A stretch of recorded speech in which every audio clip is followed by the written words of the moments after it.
But all that is gonna take you just taking it day by day. Like what I would tell you, and this is me talking to my younger self, is like if you just say every day I wake up I'm gonna take a step forward in the thing I want, you'll be surprised where you'll be in a year. You'll be surprised where you'll be in 2 years. Like bro, 2 years ago, basically exactly, I left DDC with no clue in my mind how I was gonna make this happen. But I just said every day I'm gonna take a step forward. I don't know what's gonna happen.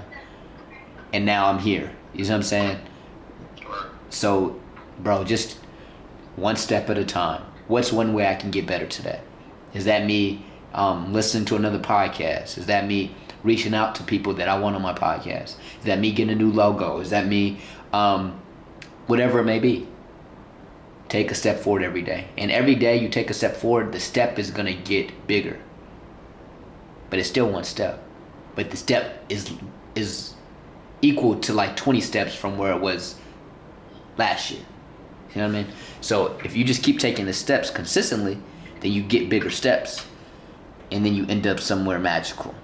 So I would say just keep taking steps and then just asking people why you take the steps. Call me whenever. Hey Jamar, are you free today? Yeah, let's go. And stacking those mentors and stacking the experience. And then one day you're going to wake up and you're going to have a dream and this idea and it's going to change the game for you. You know what I mean? So just show up, take a step, and ask questions. And just stay curious, bro. You're already doing that.